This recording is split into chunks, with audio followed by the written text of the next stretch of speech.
Being able to master the AI knowledge base can be one of the biggest determinants on whether you succeed in building a chatbot that provides relevant responses or one that just hallucinates, providing irrelevant responses to the user. So today we go into the basics of understanding the knowledge base, how you can be able to build and structure your knowledge base so that you can get the most out of it, such that the chatbot provides relevant responses. I'll go into the details of understanding the knowledge base settings within VoiceFlow and everything you need to know. I'll also give you some tips and tricks that you can start applying today to get the most out of the knowledge base. So let's get right into it.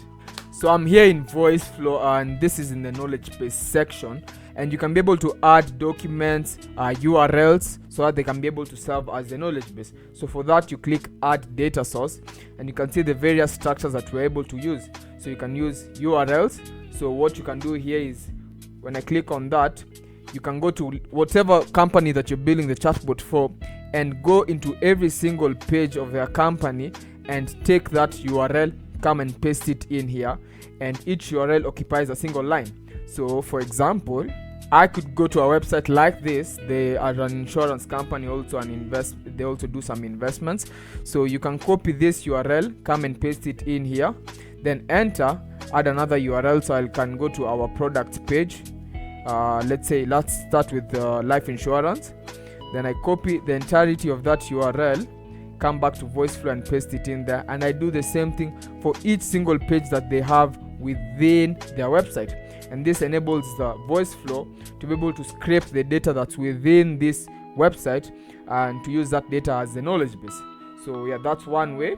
Personally, I don't prefer working with URLs because you don't have much control over the data that's being passed on to the AI. So another tip you can be able to use is just come to each single page. This will be a bit more engaging, but it will give you more control over the data. So what you do is just come, and for each of this information that you see that's relevant, come and just copy it as is and go and paste it in a document. It can be a Word document or Notepad or just text document, and copy it and paste it in there accordingly. Then you upload the document to VoiceFlow. In this case, you'll have more control over the data. Okay, so yeah, that's why I don't personally prefer working with URLs. But there are times where working with URLs is good because you can be able to spin up quick prototypes. So when you need to do a quick demo to a client, you can be able to just go and scrape their website, their URLs, add it in here accordingly, and just spin up a quick demo for them. So, but in this case, as I've said, I prefer uploading a file. Okay, so I've already uploaded a file. This is for a solar company, and it has details on their company, the kind of products they give, and any questions in regards to working with solar power. So you can see it here, the details, all of them over here. So it's just a document containing all the details. But also you have the ability to enter plain text. So this is another way of doing it. So you can come in from the website or whatever data you have it somewhere, copy the text and come and paste it within VoiceFlow. So this is another way, but I prefer, as I've mentioned, uploading PDF files. So it can be PDF file or a Word document. Okay, so how the knowledge base works is once you upload the PDF document containing the data, it will break it down into things called chunks of data. And how that does, let me just click on this. You'll see it saying it has 19 chunks of data, and it breaks down this data sequentially. So you'll see this is the first chunk, then you can see it breaks off over here, then it goes to the next chunk. So you can see one chunk directly leads to the next one. If I read this statement, you can see government incentives, various government offers, incentives, tax, credits. So over here it's just breaking it down sequentially. So now how this works is when the user asks a question, that question will be taken and the AI will skim through the knowledge base to see which chunks of data seem relevant to the user's question. Then it will assign a relevant score to each of these chunks. Okay, then the ones with the highest relevant score, they get passed on as context to give a relevant response. So this comes in handy. This knowledge about how these chunks are structured comes in handy, since if your knowledge base is unstructured and you'll see this chunk of data that's beginning here contains specific information, but still within this chunk of data it has completely different information that's not relevant to what's being talked about there. This means that this chunk could have a high relevance score and be passed on to the AI to provide a relevant response, but it will also contain a lot of fluff, a lot of data that's not really useful in answering the user's question. Therefore, this means that being able to structure your data such that information that are related are close to each other will ensure that the chunks that are being sent to the AI have everything that's required to give a relevant response to what the user is asking. So that's another tip I'm giving you. Ensure information within your knowledge base, you structure it such that information that is related are close to each other, okay, and information that are not related and are far apart from each other, so that you don't find irrelevant information within the chunks going to the AI. Okay, so here in the settings you can see the various settings that you have available here. I want to touch on this chunk limit mostly. So being able to increase the chunk limit means that you'll have more accurate responses, since more data is being passed on to the AI. So you can have let's say up to 10 chunks or being passed to the AI, meaning the likelihood that there's some information in there that can provide a relevant response is very high. Therefore, more accurate responses.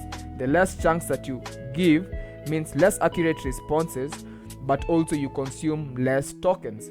So the more the chunks that you provide, you'll consume more AI tokens, hence higher usage costs, but you get more accurate responses. So that's one thing you can take in mind over there.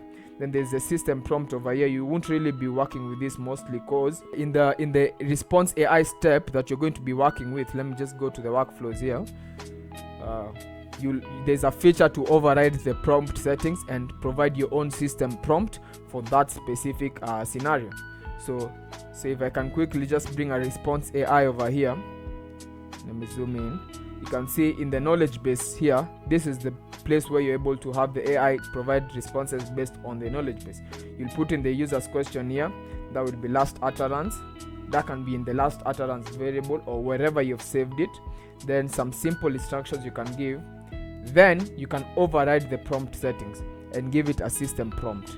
So system prompt mainly gives it a role, the kind of behavior it should take on, some specifics in regards to the task that you expect it to do, and some examples of the kind of structure output that you expect from it. So you can be able to override this system prompt, and it won't use the general system prompt that is provided over there in the knowledge base. So, but if you don't override the prompt settings, it will use the global settings that are available within the knowledge base. Okay. So going back to the knowledge base, a shortcut to do that, you can always press Shift K, then it will immediately take you to the knowledge base. Okay. One of the best ways of working with the knowledge base is uploading an FAQs document, and that's a pretty common document that's uploaded to the knowledge base. I can give you an example here. So here I have an FAQs document on company Sanlam Wealth Management, that one that we already went through. You can see it's a question, then you provide the answer accordingly. So this is a simple structure, QA, QA, QA, and provide as many FAQs as possible. The more the merrier. And this will have the client. So if you're an agency, you can have the client provide this. This is a good thing, is most of these companies already have FAQs document, tons and tons of FAQs they have collected over the years, so you can have them send that to you. And what you can do is to anticipate more potential questions that the customers can ask, you can go and ask ChatGPT something like, give it some context in regards to the business, or something like, if it's a hotel, you can tell ChatGPT, I'm working with a hotel company, this and that, their clients are this and that. I would want you to give me potential questions that the customers might ask. Then you can give it some examples. So you can give it a section of the FAQs that you've already been sent from your client. Then have the AI give more potential questions that their customers could ask. Then what you do is bring all these questions in, let's say one document, and send it to the client and have them give a response for each of those questions. So the point is, we want to fill up the knowledge base with as many possible questions that the customer can ask to provide more relevant responses to them. So another thing I would like to add on over here is, with VoiceFlow's knowledge base, it's good enough for starters and working with it. It's personally, I haven't really had many problems with it, but you don't really have much control over the knowledge base settings. So for example, you having control over the chunk size, so how big each chunk is, you don't have control over that. You don't have control over something called chunk overlap, such that each chunk, you might want to send the chunk to the AI, but you want also to have some context in regard to this chunk. So that is called chunk overlap, such that let's say this is one chunk, then you want to get in like the next 5 words after it, and the immediate 5 words before the chunk itself, so that these 5 words before and after serve as context. So that's chunk overlap. So this helps in having more relevant responses to the AI. So to have more control over this, there's a platform I'd recommend. It's called Vector Shift, that gives you, let me just show you. So go ahead and go to vectorshift.ai. So just a quick summary, you think of Vector Shift like VoiceFlow, but VoiceFlow that's only focused on the knowledge base. So they give you more control over the knowledge base. For example, features like the ability to control the chunk size that the knowledge base is being broken up into, also increasing and decreasing the chunk overlap to increase the accuracy of the responses. It can also transform the query, that's a user's question, into a question that's more suitable to give a relevant response back to the user. So by this I mean there's some users that can ask the chatbot a question, but it's a poorly structured question such that it's hard for the AI to give a response. So what Vector Shift can do is take the query, and with its knowledge in regards to the information that's in the knowledge base, it can transform the question accordingly to have it be more relevant, so that it can be able to call the knowledge base and get relevant chunks. Okay. And also, if, for example, if the user asks a very long question, Vector Shift can be able to break it down into steps, so that it can handle giving a relevant response step by step, ensuring that you're not overloading the AI with such a huge question, such that it's not able to answer each of those snippets accordingly. So this helps a lot. You can go into the nitty-gritties, the tutorials on YouTube on working with Vector Shift, and it's quite powerful. Anyways, that's it from me. If you'd want to work with our team, go ahead and click the link in the description.